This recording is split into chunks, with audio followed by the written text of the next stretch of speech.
ہر قسم کی تعریفات، کبریائی، بڑائی، پاک، مطہر، معلی کلمات اللہ احکم الحاکمین کے لیے ہیں، جو اس کائنات کا خالق، مالک، داتا، مشکل کشا ہے۔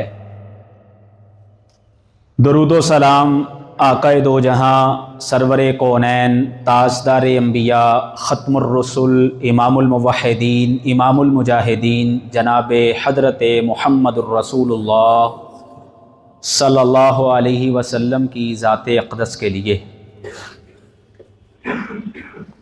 محترم سامعین و سامعات، لائق صد تکریم میرے معزز بھائیوں، میں نے گزشتہ خطبات میں قیامت کے دن کے احوال کا ذکر شروع کیا تھا، جس کے ضمن میں وہ قیامت کا دن جو 50,000 سال کا دن ہوگا، اور اس دن میں جو کوئی سائباں بھی نہیں ہوگا سوائے اللہ کے عرش کے سائے کے، وہ کون خوش نصیب ہوں گے کہ جنہیں اللہ رب العالمین اس دن سایہ عطا فرمائیں گے۔ پچھلے 2 خطبات میں نے ان کا ذکر شروع کیا تھا۔ رسول اللہ صلی اللہ علیہ وسلم فرماتے ہیں، سبعۃ یظلھم اللہ فی ظلہ یوم لا ظل الا ظلہ، کہ 7 طرح کے لوگ ایسے خوش نصیب ہوں گے کہ جنہیں اللہ رب العالمین اس دن اپنے سائے میں سے سایہ عطا فرمائیں گے، جس دن کوئی سایہ نہیں ہوگا۔ الامام العادل وشاب نشأ فی عبادت ربہ، یہ 2 طرح کے لوگوں کا تذکرہ میں نے پچھلے خطبوں میں کیا تھا کہ عدل و انصاف کرنے والے، اور وہ نوجوان جس نے اپنی جوانی کو اللہ کی عبادت میں کھپا دیا۔ یہ 50 سال کی ایک زندگی جس نے اللہ رب العالمین کے مطیع ہو کر کے گزار دی، اللہ تعالیٰ اس کو 50,000 سال کے دن کی زندگی میں سایہ عطا فرمائیں گے۔ اور اس کے بعد رسول اللہ صلی اللہ علیہ وسلم فرماتے ہیں،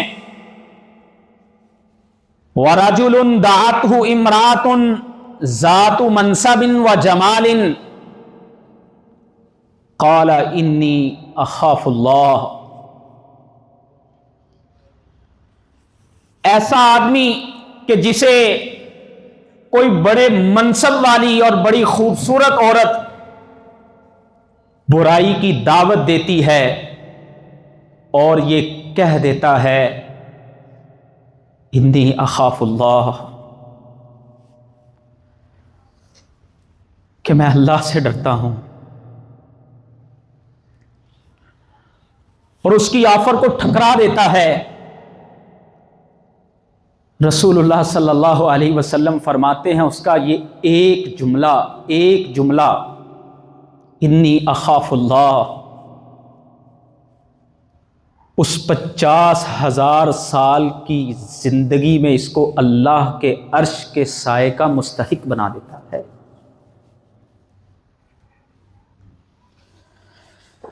میرے بھائیوں، یہ کب ہوتا ہے؟ جب دین مضبوط ہوتا ہے، کیونکہ انسان کے نفس کی تو خواہش یہی ہوتی ہے، ان النفس لامارۃ بالسوء، اللہ تعالیٰ فرماتے ہیں نفس جو ہوتا ہے یہ تو انسان کو برائی پر ابھارتا ہے، لیکن جو اللہ سے ڈرنے والے ہوتے ہیں وہ اپنے نفس کو اللہ کی اطاعت کی لگام ڈال کے رکھتے ہیں۔ ان کے اوپر خواہشات اور شہوات کے غلبے نہیں ہوتے، ان کے اوپر ایمان کا غلبہ ہوتا ہے، کیونکہ جب ایمان کا غلبہ نہ ہو تو انسان شہوات اور خواہشات کے فتنوں میں گر جاتا ہے، اور ایمان بھی ایسی غیرت والی چیز ہے کہ جہاں پر ان فتنوں کا غلبہ ہو جائے اس وقت وہاں سے ایمان نکل جاتا ہے۔ رسول اللہ صلی اللہ علیہ وسلم کی صحیح حدیث ہے، اللہ کے نبی صلی اللہ علیہ وسلم فرماتے ہیں لا یسرق السارق حین مؤمن لا یزنی الزانی حین مؤمن، جب کوئی چور چوری کرتا ہے تو اس وقت اس سے اس کا ایمان نکل جاتا ہے، اور جب کوئی بدکاری کرنے والا بدکاری کرتا ہے تو اس سے اس کا ایمان اس وقت نکل جاتا ہے۔ تو میرے بھائیوں، یہ کرنے کا کام ہے کہ ہم اپنے اوپر ایمان کا غلبہ، ایمان کے رنگ کو غالب رکھیں، کیونکہ اہل السنہ والجماعہ کا یہ عقیدہ ہے کہ انسان کی حالت ہر وقت ایک جیسی نہیں رہتی، اس کے ایمان میں کمی اور زیادتی ہوتی رہتی ہے۔ اللہ رب العالمین قرآن مجید فرقان حمید میں فرماتے ہیں، فرمایا وَإِذَا تُلِيَتْ عَلَيْهِمْ آيَاتُهُ زَادَتْهُمْ إِيمَانًا وَعَلَى رَبِّهِمْ يَتَوَكَّلُونَ، مومنوں کے اوپر جب اللہ کی آیتیں پڑھی جاتی ہیں تو ان کے ایمانوں میں اضافہ ہو جاتا ہے۔ امام بخاری رحمت اللہ نے صحیح بخاری کے اندر یہ چیپٹر قائم کیا ہے کہ مومن کا ایمان جو ہے یہ کم بھی ہوتا ہے اور زیادہ بھی ہوتا ہے، اور اس مسئلے کو ثابت کرنے کے لیے قرآن مجید کی یہ آیت لے کے آئے ہیں۔ تو میرے محترم بھائیوں، انسان ان دونوں چیزوں کے بیچ کھیلتا رہتا ہے، کبھی اس پہ نفس کا غلبہ ہو جاتا ہے، جب نفس کا غلبہ ہوتا ہے تو یہ شہوات اور خواہشات کے پیچھے لگ جاتا ہے، اور جب اس کے اوپر ایمان کا غلبہ ہوتا ہے تو یہ خواہشات اور شہوات کو ٹھکرا دیتا ہے، اور ان کے درمیان مقابلہ بھی چلتا رہتا ہے۔ اللہ تعالیٰ قرآن مجید فرقان حمید میں فرماتے ہیں، فرمایا فَأَمَّا مَن طَغَىٰ وَآثَرَ الْحَيَاةَ الدُّنْيَا فَإِنَّ الْجَحِيمَ هِيَ الْمَأْوَىٰ، فرمایا وہ آدمی جس کے نفس نے سرکشی کر لی، وَآثَرَ الْحَيَاةَ الدُّنْيَا، اور وہ دنیا کی زندگی کے پیچھے لگ گیا، اس نے اللہ رب العالمین کو بھلا دیا، فَإِنَّ الْجَحِيمَ هِيَ الْمَأْوَىٰ، اللہ فرماتے ہیں ایسے انسان کا انجام کوئی اچھا نہیں ہے، دہکتی ہوئی آگ ہوگی۔ وَأَمَّا مَنْ خَافَ مَقَامَ رَبِّهِ، اور جو ڈر گیا اس بات سے کہ میں نے ایک دن اپنے خالق کے سامنے کھڑا ہونا ہے، وَنَهَى النَّفْسَ عَنِ الْهَوَىٰ، اور اس نے اپنے نفس کی خواہشات اور شہوات کو لگام ڈال کے رکھی، روک کر کے رکھا، فَإِنَّ الْجَنَّةَ هِيَ الْمَأْوَىٰ، اللہ فرماتے ہیں لوگوں اس کے لیے اللہ کے ہاں ٹھکانہ پھر اللہ کی جنتیں ہوں گی۔ تو الغرض انسان ان دونوں چیزوں کے بیچ میں کھیلتا رہتا ہے، کبھی اس پہ شہوات کا، خواہشات کا غلبہ ہو جاتا ہے، اور جب ایمان کا غلبہ ہوتا ہے تو یہ ان کو ٹھکرا کر کے اللہ کے حکموں پہ عمل پیرا ہونے والا بن جاتا ہے۔ تو رسول اللہ صلی اللہ علیہ وسلم فرماتے ہیں ایسا شخص جس کو ذات منصب و جمال، منصب والی، اتھارٹی والی، کسی عہدے والی، ترغیب اور ترہیب دونوں چیزیں موجود ہیں. اس کی خوبصورتی اس کو اٹریکٹ کرتی تھی. فرمایا ان دونوں خوبیوں کے ہونے کے ساتھ اس کو پھر بھی برائی کی دعوت دی جاتی ہے، لیکن یہ آگے سے یہ کہہ دیتا ہے انی اخاف اللہ. اور آج کے دور میں، انٹرنیٹ سوشل میڈیا کے دور میں، یہ سوشل میڈیا کی جتنی سائٹس ہیں ان پہ کوئی اور کام ہوتا ہے یا نہیں ہوتا، بہرحال یہ کام ضرور ہوتا ہے. تو اللہ کے نبی صلی اللہ علیہ وسلم فرماتے ہیں یہ ایک جملہ میرے بھائیوں،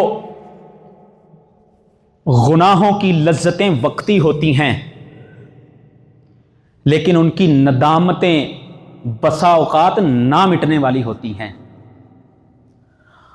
اور نیکی کرتے ہوئے انسان کو مشقت ضرور فیل ہوتی ہے لیکن وہ مشقت دائمی نہیں ہوتی. اس نیکی کے کرتے وقت جو نفس کے اوپر گراں گزرتا ہے یہ مستقل نہیں ہوتا ہے، لیکن نیکی کا جس دن انجام انسان کے سامنے آئے گا اس دن انسان کے لیے وہ خوشی دائمی ہوگی. آج ہم اپنے آپ کو یہ بات سمجھائیں کہ یہ میری 50 سال کی زندگی ہے، زیادہ سے زیادہ کتنے سال جی لوں گا، لیکن اگر میں نے کوئی گناہوں کے ایسے بوجھ اکٹھے کر لیے تو پھر یہ تو جیسی تیسی گزرے گی، وہ اگلی بھی خراب ہو جائے گی.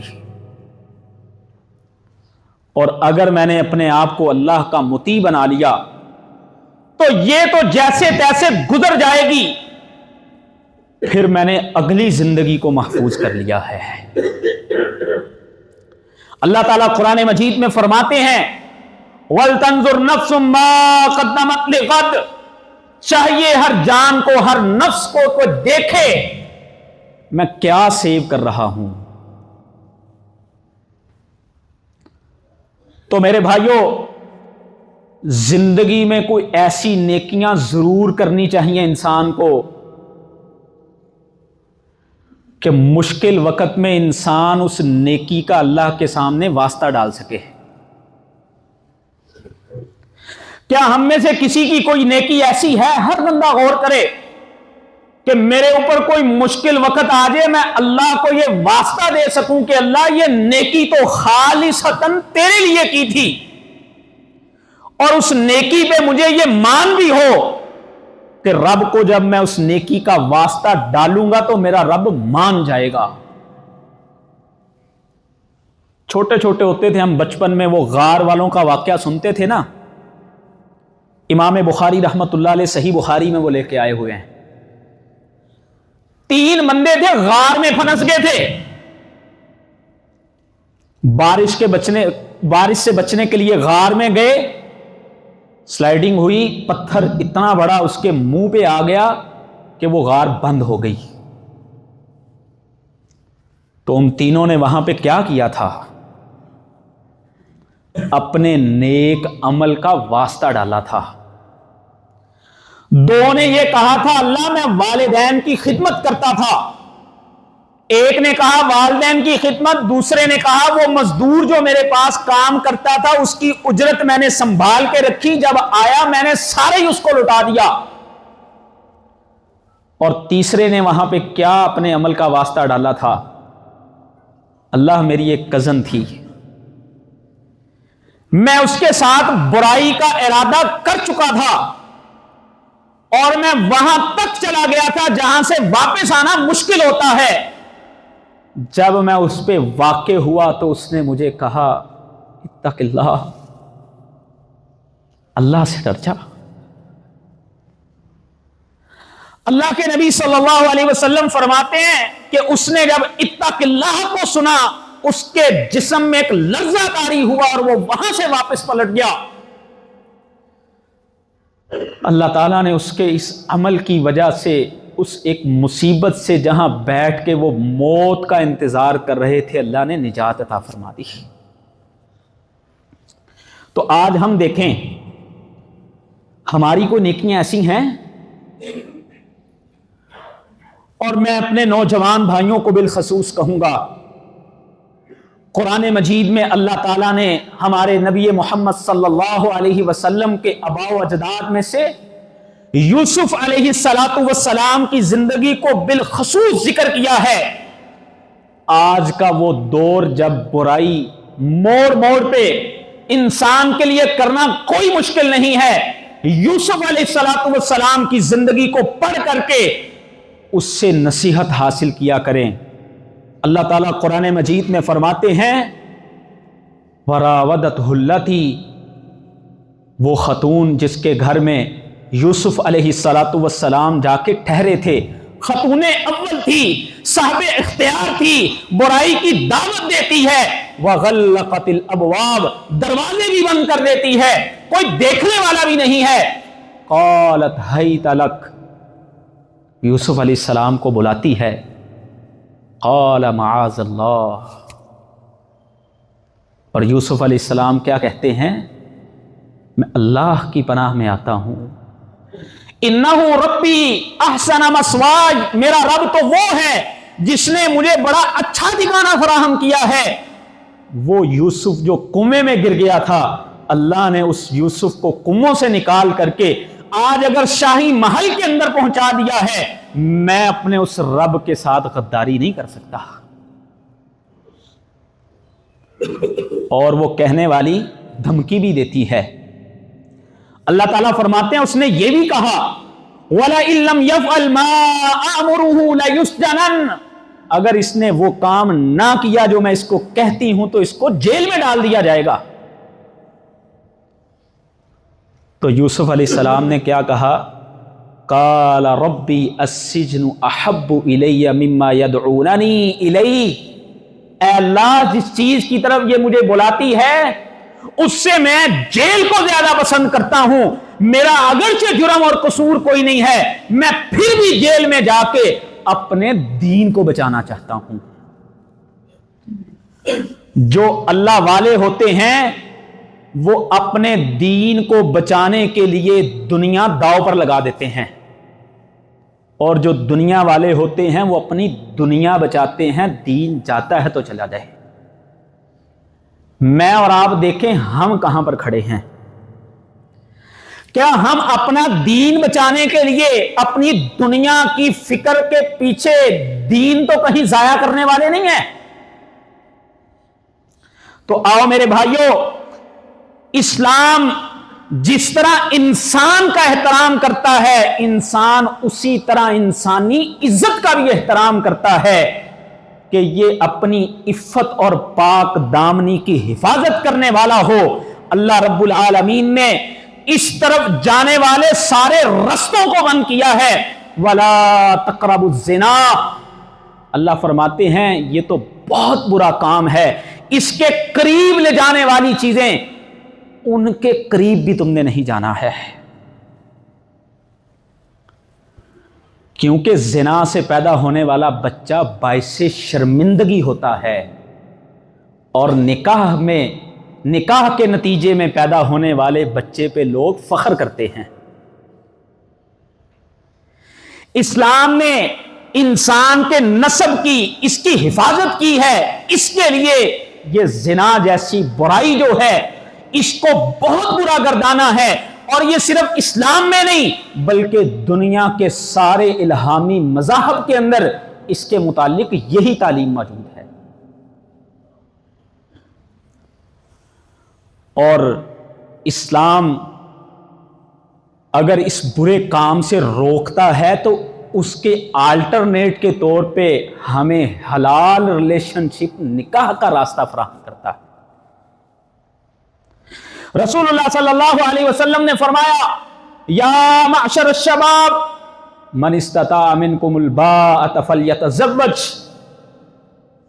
اے نوجوانوں کی جماعت، تم میں سے جو اس بات کی طاقت رکھتا ہے کہ جسمانی اعتبار سے اور مالی اعتبار سے اپنی بیوی کے اخراجات اٹھانے کے قابل ہے، فرمایا اس کو چاہیے کہ وہ نکاح کرے۔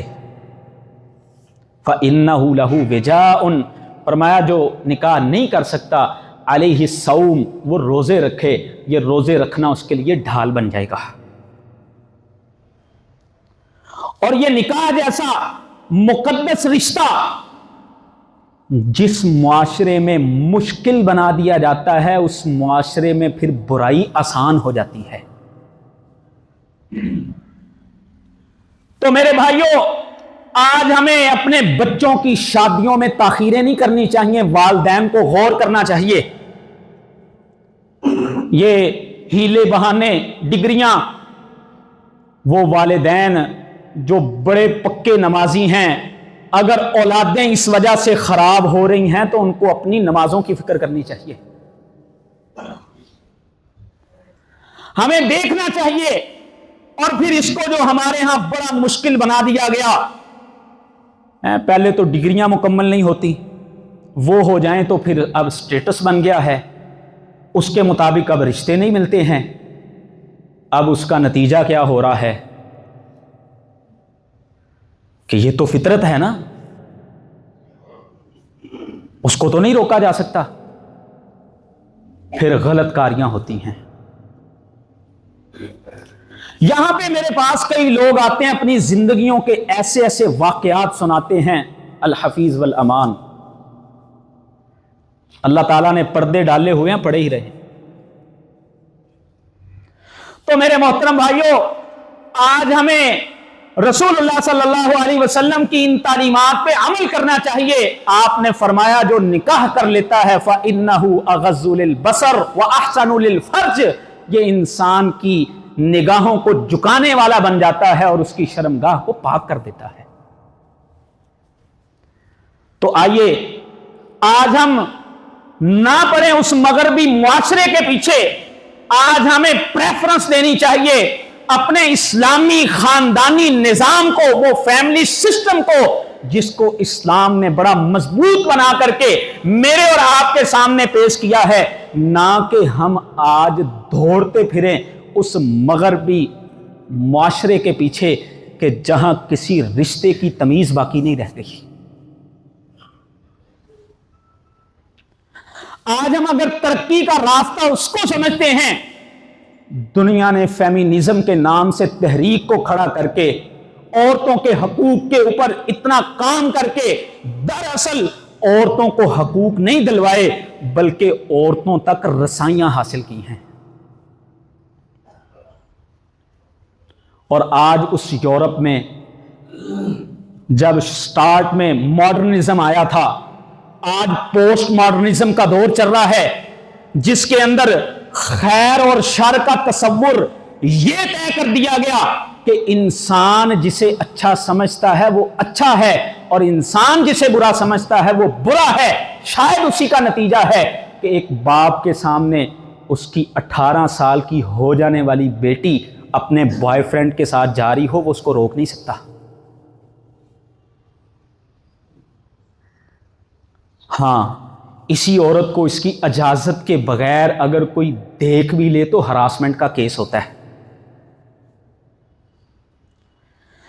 لیکن اسلام ہمیں یہ پوسٹ ماڈرنزم اور ماڈرنزم، یہ جدیدیت اور ماں بعد جدیدیت کے یہ جتنے فلسفے ہیں ان کو پیچھے چھوڑتے ہوئے یہ بتلاتا ہے کہ یہ اخلاقی اقدار انسان طے کرنے والا نہیں ہے، یہ اللہ رب العالمین کی طرف سے طے ہوئی ہیں۔ آج سے جب پہلے انسان آدم علیہ السلام دنیا میں آئے تھے، اللہ تعالیٰ نے اس وقت کہہ دیا تھا کہ آدم علیہ السلام آج کے بعد زندگی گزارنے کے، رہنے سہنے کے جتنے بھی معاملات ہیں، یأتینکم منی ہدا، یہ تمہیں میں بتاؤں گا، کیونکہ ہمارا خالق وہ ہے، ہم پروڈکٹ اس کی ہیں، ہمیں وہ دے گا رول اینڈ ریگولیشن زندگی گزارنے کے۔ اگر ہم اس کے دیے ہوئے رول اینڈ ریگولیشن کو نہیں مانیں گے تو پھر ہمارے ساتھ وہی ہوگا جو آج ہو رہا ہے۔ فطرتی راستوں کو جب اختیار نہیں کریں گے، انسان فطرتی راستوں کو چھوڑے گا تو اس کا نقصان ہے۔ آج دنیا کی کوئی ایک چھوٹی سی پروڈکٹ، اس کو اس کے کریٹر کی دی ہوئی ہدایات کے مطابق ہم استعمال نہ کریں، کیا وہ اپنا کام کرتی ہے؟ ہماری مسجد میں یہ فریج پڑا ہے، اس کو اگر ہم الٹا رکھ کے چلائیں، ہم کہیں یہ میری چیز ہے، میں اس کو جیسے چاہوں چلاؤں، یہ چلے گی؟ نہیں، اس کے کریٹر نے اس کو جس طرح بنایا اور اس کے لیے جو ہدایات بتائیں ہمیں اس کے مطابق استعمال کرنا پڑے گا۔ میں اور آپ پروڈکٹ ہیں اللہ رب العالمین کی۔ اللہ رب العالمین مجھے اور آپ کو جس طرح بتائیں گے کہ ہم نے زندگی گزارنی ہے، عزت اسی بات میں ہے کہ ہم اس فطرتی راستے کی طرف لوٹ آئیں اور اس اللہ کے ساتھ اپنے تعلق کو مضبوط بنانے والے بن جائیں۔ ہمارے معاشروں سے یہ بے راہ رویاں بھی ختم ہو جائیں گی، یہ بد امنیاں بھی ختم ہو جائیں گی۔ آج جو انسان ڈپریشنوں کے اندر گرا ہوا ہے، اس کے لیے بہترین حل یہی ہے کہ انسانوں لوٹ آؤ اپنے اللہ کی طرف، وگرنہ گوگل کر کے دیکھ لیجئے، آج دنیا میں سب سے زیادہ جو میڈیسن سیل ہوتی ہے وہ ڈپریشن کی ہوتی ہے۔ الا بذکر اللہ تطمئن القلوب۔ اگر چاہتے ہو ان سے باہر نکلنا تو یہ مصنوعی سسٹم جو ہیں ان سے باہر نکل کر کے اپنے آپ کو جوڑ لو اپنے خالق کے سسٹم کے ساتھ، انشاءاللہ یہ دنیا بھی اچھی ہو جائے گی، آخرت بھی اچھی ہو جائے گی۔ اللہ مجھے اور آپ کو عمل کی توفیق دے۔ وآخر دعوانا الحمدللہ رب العالمین۔